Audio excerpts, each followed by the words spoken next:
자, 매일학습 점검 핵심 이론 5주차 문제 같이 보도록 하겠습니다. 먼저 첫 번째 지문 함께 하시겠습니다. 문제 1번입니다. 점유자 회복자 관계에 관한 설명으로 옳은 것은? 자, 점유자 회복자 관계에서 논점이 되는 것은 세 가지죠. 첫 번째는 점유자의 과실 취득 문제, 과실 201조. 두 번째는 멸실 문제, 점유물의 멸실 문제 200이죠. 세 번째죠. 비용 상환 청구 문제. 세 가지가 점유자 회복자 관계의 핵심이 됩니다. 과실은 언제만요? 선일 때만 취득하고요. 악이면 과실을 반환해야 됩니다. 그다음 멸실일 때는요. 선이익이고 자주점유자만 현존이익이죠. 현존이익을 반환하게 됩니다. 악이면 전부죠. 악이나 타주면 전부. 그다음 비용 상환은 세 가지죠. 필요비, 유익비, 그다음 상환기간 유예, 기간 유예죠. 세 가지가 쟁점이 됩니다. 세 가지가. 예. 자, 그럼 먼저 1항부터 만나보도록 하겠습니다. 1항. 선의 점유자는 점유물에 뭐를요? 과실을 취득했다. 과실 취득하면 여기가 포인트죠. 필요비를요. 통상 필요비를 청구할 수 없습니다. 과실을 뭐하면? 취득하면. 과실 취득했다는 말은 물건을 사용한 거죠. 물건을 쓰게 되면 필요비를 돌려받지 못한다는 거죠. 그리고 꼭 기억하셔야 될 부분입니다. 과실 취득이다. 필요비 못 받아요.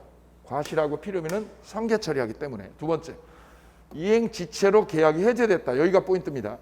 지체로 계약이 해제되면 선의 점유자인 매수인에게 과실 취득권 인정되느냐? 우리 판례는 과실 취득 규정은 계약이 무효나 취소됐을 때만 적용한다라는 겁니다.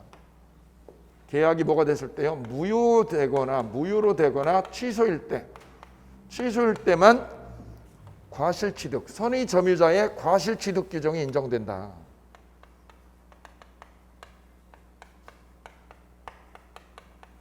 근데 지금 설문은 지체로 계약이 뭐가 된 경우죠? 해제가 된 경우죠. 여기가 포인트입니다. 해제일 때. 계약이 뭐가 됐을 때요? 해제일 때는 과실 취득 규정 인정이 되지 않습니다. 이 부분이 포인트가 되는 거예요. 해제일 때하고 뭐하고요? 무효 취소일 때가 다르다. 쓰임새가. 그래서 무효나 취소되면 매수인한테는 과실 취득 이게 인정이 됩니다. 근데 계약이 뭐가 되면 해제가 되면 과실 취득 규정 인정되지 않아요. 근데 해제가 되면요. 계약이 해제가 되면 매수인은 계약이 해제가 돼서 깨지면 매매 목적물이 만약에 부동산이다. 그럼 부동산도 돌려주고 뭐까지요? 과실도 돌려줘요. 부동산도 반환을 하고요. 뿐만 아니라 뭐까지요? 과실까지요. 과실, 부동산 사용한 거 있죠. 과실도 반환합니다. 과실 반환. 여기는 어떻게 해요? 과실을 취득합니다. 취득하는데 여기는 어떻게 해요? 반환하죠. 이 점이 다른 거예요. 이 점이. 그래서 점유자 회복자 관계는 무효 취소일 때 쓰이고요. 해제일 때는 쓰이지 않습니다. 요거 포인트 기억해 두십니다. 다음 세 번째. 악의점유자, 여기서 포인트는 악의점유자가 점유물을 훼손하면 현존한도에서 배상하느냐, 손해 전부 물어주느냐. 선이익이고 자주점유자만이죠. 선자만 현존한도죠. 현존한도. 근데 악이죠. 악일 때는 손해 전부를 다 변상하죠. 3번도 틀린 지문. 4번 지문요. 점유자가요 유익비를 지출했어요. 그럼 유익비 지출하면 점유자 선택이 아니라 누구 선택이죠? 회복자 선택이죠. 회복자 선택에 쫓아서 지출 금액이나 증가액 상환 청구할 수 있습니다. 그다음 5번 보시면 무효인 매매 계약. 여기 무효인 매매 계약의 매수인이 점유 목적물의 필요비를 지출했습니다라고 돼 있죠. 이렇게 적어 볼게요. A, B 간에 매매 계약을 했다. 매매 계약을 자동차를 아니면 펜션을 매매 계약을 했다. 그래서 매수인이 쓰고 있습니다.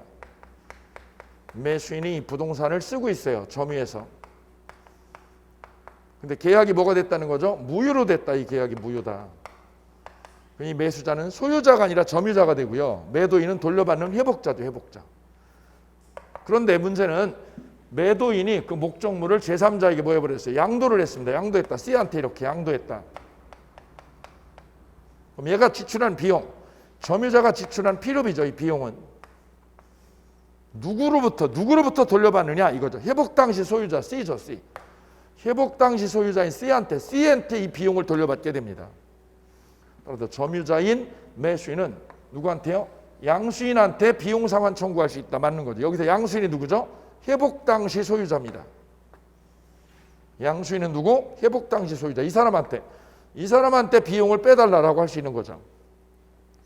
이때 우리 기억할 거, 계약이 무효일 때는 회복 당시 소유자고요. 만약 계약 관계가 있으면, 뭐가 있으면 계약 관계가 존재할 때는 계약 관계가 존재하는 이런 상황이다. 그러면 계약 상대방이죠. 계약 상대방에게 돌려받는다. 누구한테요? 계약 상대방에게. 근데 지금처럼 계약이 뭐가 됐을 때 무효가 돼서 계약 관계가 끈이 끊어졌어요.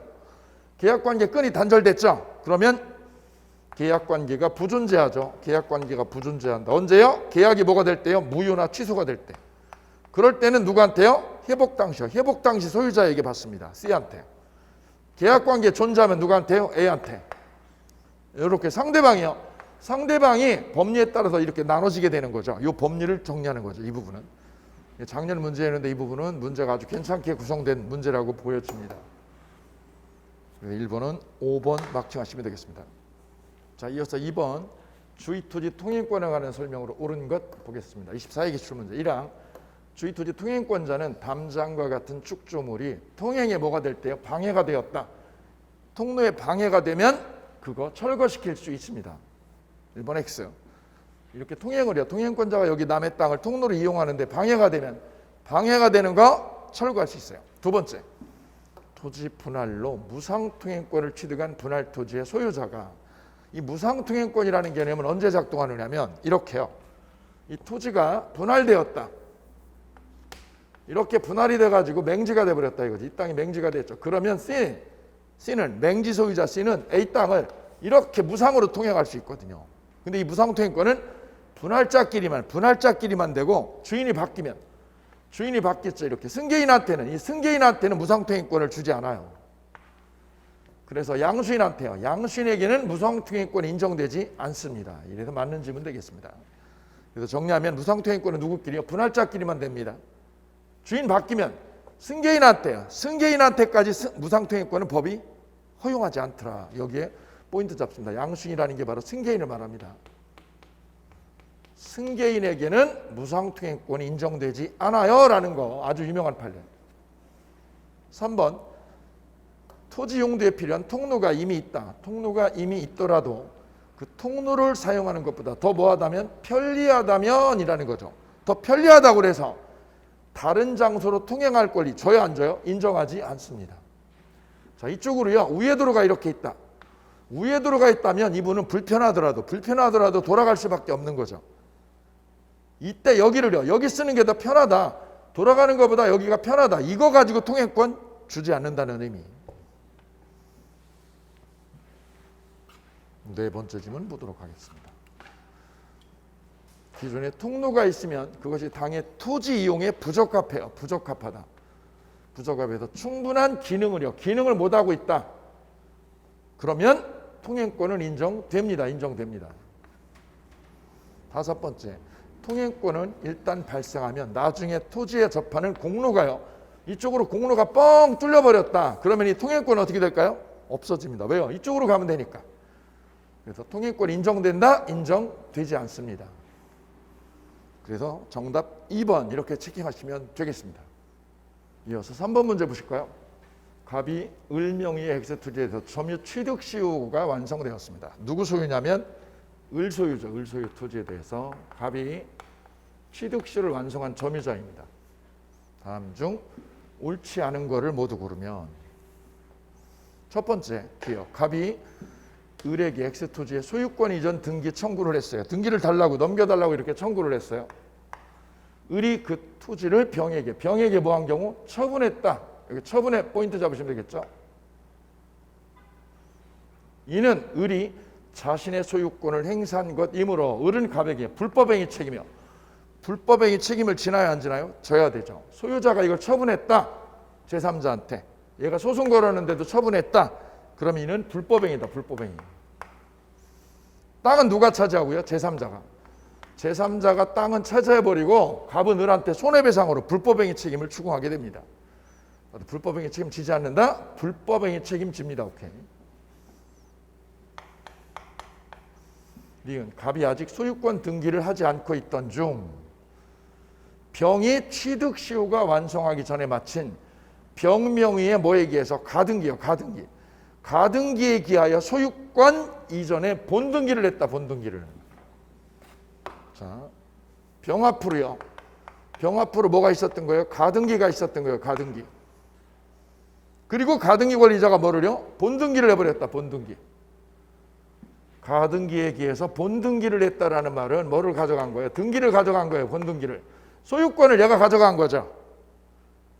그럼 점유자는 이 제3자, 본등기를 한 제3자한테 취득시효 주장하나요? 못하나요? 시효 완성 후에 등기를 가져간 거죠. 점유자는 이 사람한테 취득시효 주장을 못하게 되죠. 갑은 누구한테요? 병에 대해서 취득시효 완성을 주장할 수 없다죠. 없다. 니은도 X. 왜 주장할 수 없어요? 시효 완성 후에 본등기를 해서 소유권을 병이 차지한 거예요. 그래서 점유자는 이 사람한테 주장할 수 없습니다. 이거 주장할 수 없습니다. 기억도 X, 니은도 X. 디귿 보도록 하겠습니다. 디귿. 갑으로부터 X토지에 점유를 뭐한 사람? 승계한 정. 점유를 승계받았어요. 누가요? 정이 이렇게. 굉장히 중요한 포인트죠. 점유를 승계했습니다. 점유를. 그럼 갑의 정은 갑의 점유 취득시 완성 효과를 주장해서 직접 자기에게 등기 청구할 수 없죠. 얘가 점유를 승계했다는 거죠. 점유를. 그럼 점유를 승계받은 사람은 우리 대법원 해석에 의하면 이렇게 해석이 되어져요. 점유만 넘겨받아요. 점유는 가져가는데 뭐는요? 등기 청구권. 시효 완성해서 가져온 등기 청구권은 승계인한테 승계되지 않는다는 거죠. 이렇게 승계가 안 된다는 거예요. 그럼 정은 뭐만요? 점유만 가져왔다라 이런 얘기다. 점유는 여기 있고 등기 청구권은 여기 있다라는 거죠. 이렇게. 우리 대법원 해석이 좀 기이한 거예요. 야, 점유는 여기 있는데 등기 청구권 일로 넘어오지 않았어. 그럼 등기를 얘가 어떻게 가져와요? 일단 이 앞으로 쳐야죠. 소유자에서 이쪽으로 치고 다시 가져와야 되죠. 즉 순차 이전해야죠. 순차 대위에서. 직접은요. 을에서 이 승계인 앞으로 직접은 가져올 수 없다는 거죠. 왜죠? 등기 청구권 일로 승계가 안 돼서. 등기 청구권 일로 승계 안 돼서 없어 여기에. 그래서 직접은 등기를 칠 수 없다는 얘기다. 옳지 않은 것 그랬으니까 뭐죠? 기억, 니은 두 개가 되겠습니다. 간평사 2020년 지난해 문제입니다. 꼭 봐주시기 바랍니다. 올해 유력하게 타켓이 될 수 있는 논점이 들어있으니까요. 자, 오늘 매일학습 점검 이렇게 마치도록 하겠습니다. 함께해 주셔서 감사합니다.